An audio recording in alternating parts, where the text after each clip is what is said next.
Hello दोस्तों, मैं सतीश चंद, आप सभी का सतीश ए टू जेड स्टडी में स्वागत है। आज हम मनोविज्ञान के अंतर्गत कोहल वर्ग के बारे में अध्ययन करेंगे। कोहल वर्ग ने नैतिक विकास का सिद्धांत के बारे में अध्ययन किया था और यह परीक्षा की दृष्टि से बहुत ही इम्पोर्टेंट चैप्टर है, क्योंकि यहाँ से सीटेट और यूपीटेट और सुपरटेट में ज़्यादातर प्रश्न आते हैं और यह हमारे लिए बहुत ही इम्पोर्टेंट चैप्टर है। तो चलिए इनके बारे में थोड़ा हम संक्षिप्त जीवनी देखते हैं।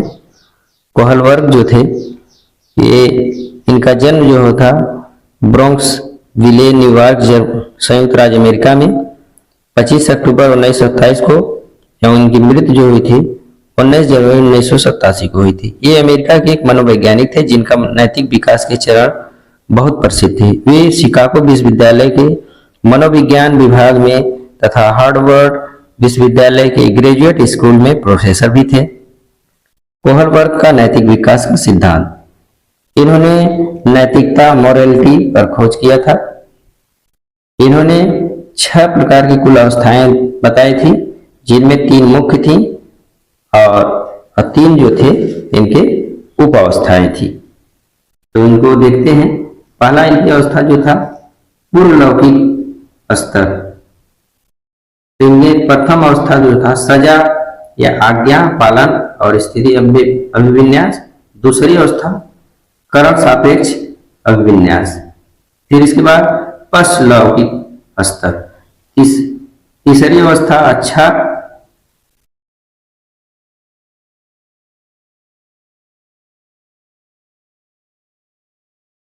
अच्छा लड़का, सुशील लड़की अभिविन्यास। चौथी में अवस्था में कानून एवं व्यवस्था विन्यास। और सबसे बाद की जो लौकिक अवस्था था, तो उसमें 5वीं अवस्था था सामाजिक संविद अभिविन्यास और 6ठी अवस्था था सार्वभौमिक नीति शास्त्रीय अभिविन्यास।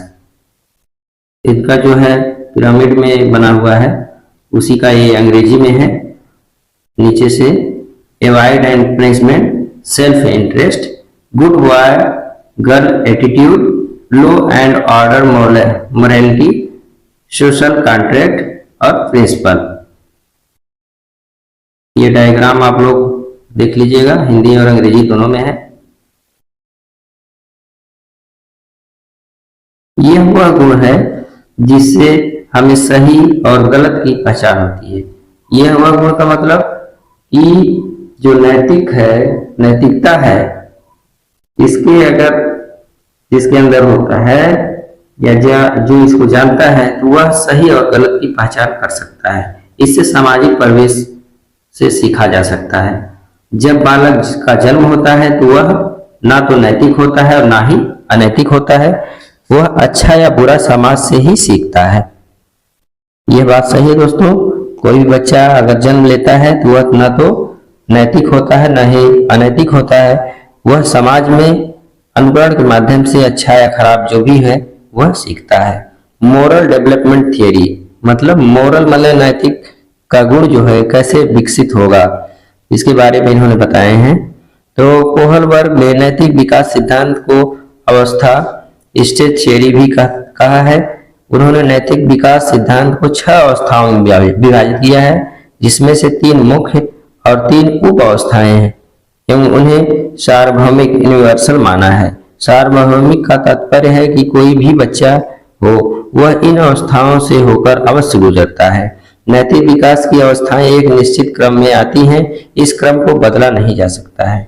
नैतिक अवस्था की अंतिम अवस्था में पहुंचने वाले बच्चों की संख्या बहुत कम होती है। नैतिक तर्क शक्ति के आधार पर बालकों को व्यक्तिगत विभिन्नता होती है। कोहल वर्ग ने नैतिक विकास का कुल 6 अवस्थाओं का वर्णन किया है, लेकिन उन्होंने दोनों अवस्थाओं को एक साथ रखकर इनको 3 स्तर पर रखा है। एवं इसकी व्याख्या की है जो इस प्रकार है। पहला इनका है पूर्व परंपरागत अवस्था, प्री कन्वेंशनल स्टेज।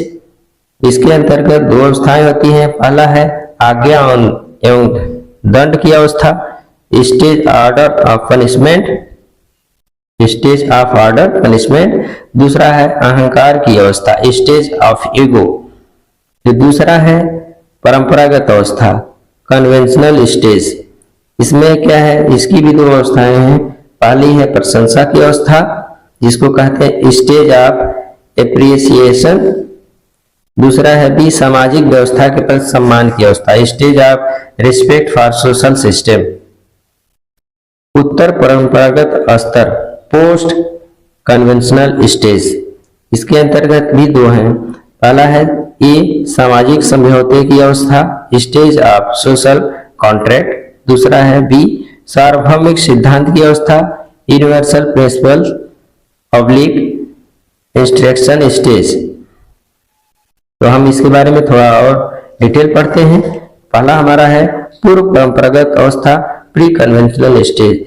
जब बालक बाहरी तथ्य या घटना के आधार पर किसी व्यवहार को नैतिक या अनैतिक मानता है तो उसकी नैतिक तर्क शक्ति प्री कन्वेंशनल स्तर की कही जाती है।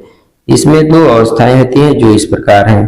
पहला है आज्ञा एवं दंड की अवस्था, स्टेज ऑफ ऑर्डर पनिशमेंट। इस अवस्था में बालक का व्यवहार दंड के व्यय पर आधारित होता है और इसी डर से वह अच्छा व्यवहार करता है। इस प्रकार नैतिक विकास की शुरू की अवस्था में दंड को ही बच्चों की नैतिकता का मुख्य आधार मानते हैं। बच्चा सोचता है कि दंड से बचने के लिए आदेश का पालन करना चाहिए।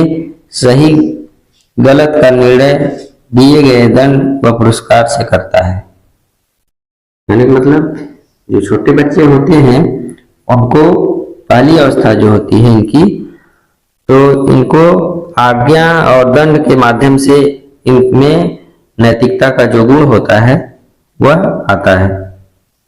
अगर कोई बच्चा है वो गलत काम कर रहा है तो उसको अगर गार्जियन उसके जो हैं मारने पीटने वाले हैं अगर, तो वो उसके डर से वह गलत काम नहीं करना चाहेगा और करेगा भी तो सोच समझ कर करता है। क्योंकि कहने का तात्पर्य यही है। अहंकार की अवस्था, स्टेज ऑफ ईगो। इस अवस्था में बालक का व्यवहार स्वयं की इच्छा को पूरा करने वाला होता है। उसे जो लगता है कि वह बात सही है जिससे बराबरी का लेन देन हो, अर्थात हम दूसरे की कोई इच्छा पूरी कर दे तो वह भी हमारी इच्छा पूरी करेगा।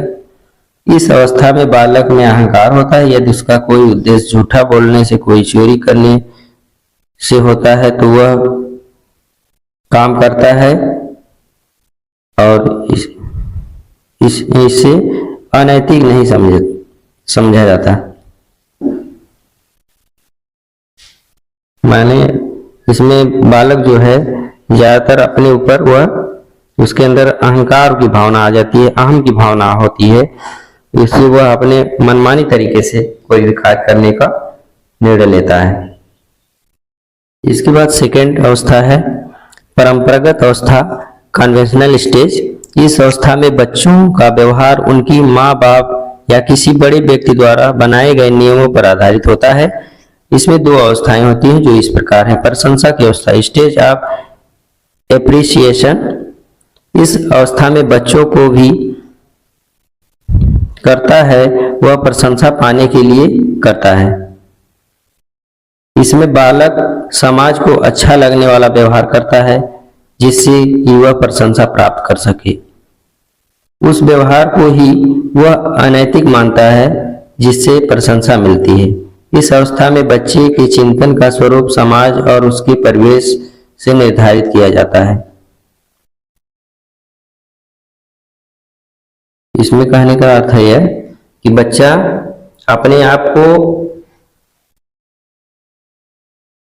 अच्छा दिखने के लिए ज्यादातर यह अपनी प्रशंसा करवाने के लिए काम करता है कि ताकि वह अपने समाज में हम श्रेष्ठ दिखें। इसके लिए वह अच्छे काम करने की कोशिश करता है। बी है सामाजिक व्यवस्था के प्रति सम्मान की अवस्था, stage of respect for social system. उत्पादकता में बच्चों के नैतिक विकास की अवस्था सामाजिक आदेश, कानून, न्याय और कर्तव्यों पर आधारित होती है। यह अवस्था अत्यंत महत्वपूर्ण अवस्था मानी जाती है। इस अवस्था में प्रवेश से पहले बालक समाज को केवल प्रशंसा के लिए महत्व देता है। इस अवस्था में प्रवेश से पहले बालक समाज को केवल प्रशंसा के लिए महत्व देता है। इस अवस्था में पहुंचकर वह समझने लगता है कि सामाजिक नियमों के विरुद्ध प्रत्येक कार्य को अनैतिक कहते हैं। यहाँ पे बच्चा को समझ में आ जाता है कि समाज में जितने बनाए गए नियम हैं उसके अनुसार ही चलना चाहिए। यदि हम इसके विरुद्ध चलते हैं तो हम अनैतिक माने जाएंगे, चाहे कोई भी हो। जैसे आप ही समाज में देखिए, जो चल रहा है उनके परंपरागत कोई भी कार्य हो, अगर उस प्रकार से आप नहीं चलते हैं, दुनिया से हट के चलते हैं, तो आप लोगों को लोग अनैतिक समझेंगे। तीसरा है उत्तर परंपरागत स्टेज, पोस्ट कन्वेंशनल स्टेज। उत्तर परंपरागत को दो उप अवस्थाओं में बांटा गया है। पहला है सामाजिक समझौते की अवस्था, स्टेज ऑफ सोशल कॉन्ट्रैक्ट। इस अवस्था तक आते आते वह समझने लगता है कि व्यक्ति व समाज के बीच एक समझौता होता है। व्यक्ति यह मानने लगता है कि हमारा दायित्व है कि हम समाज के नियमों का पालन करें, क्योंकि समाज हमारे हितों की रक्षा करता है। माने वह समाज की जो बनाए गए नियम है उनका पालन करे और उसकी जो है उसकी रक्षा करे। इस अवस्था तक आते आते वह समझने लगता है कि व्यक्ति व समाज के बीच एक समझौता होता है। अब व्यक्ति यह मानने लगता है कि हमारा दायित्व है कि हम समाज के नियमों का पालन करें, क्योंकि समाज हमारे हितों की रक्षा करते हैं। अगर नियमों का पालन नहीं करते हैं तो व्यक्ति और समाज के बीच का समझौता टूट जाता है। परंतु यह इस अवस्था में यह समझ जाता है कि समाज की सहमति से सामाजिक नियमों को भी बदला जा सकता है। बी इसका है सार्वभौमिक सिद्धांत की अवस्था, यूनिवर्सल प्रिंसिपल्स और इंटरेक्शन स्टेज। इसे विवेक की अवस्था भी कहा जाता है। इस अवस्था तक व्यक्ति के अच्छे बुरे, उचित अनुचित आदि विषयों पर स्वयं के व्यक्तिगत विचार विकसित हो जाते हैं एवं अपने बनाए गए नियमों पर चलता है। इस अवस्था में बालक अपने विवेक का प्रयोग करने लगता है, क्योंकि इस अवस्था तक आते आते बच्चे जो होते हैं वो तरह से मैच्योर हो जाते हैं, परिपक्व हो जाते हैं। इसलिए जो भी कार्य करता है बच्चा सोच समझकर और समाज के देखते हुए अच्छे काम को करने की कोशिश करता है। तो दोस्तों, इन्होंने जो भी अवस्थाएं दी थी, हमने सभी अवस्थाओं को बारी बारी से पढ़ा है। अगर इसमें कोई भी डाउट हो तो कृपया हमको कमेंट बॉक्स में लिखें, ताकि हम इसको और अच्छे से समझाने की कोशिश करेंगे। तो आप लोग इस सिद्धांत को एक बार दो बार बढ़िया से पढ़ लीजिएगा, क्योंकि यहाँ से क्वेश्चन अवस्थाओं के बारे में पूछता है, पहली अवस्था, दूसरी और तीसरी अवस्था। तो इस सिद्धांत में बस इतना ही, और इस पे हम अलग से जो परीक्षा की दृष्टि से क्वेश्चन और आंसर आते हैं तो इसका प्रैक्टिस सेट हम भी करवा देंगे। तो दोस्तों, तब तक के लिए आप लोगों को धन्यवाद। यदि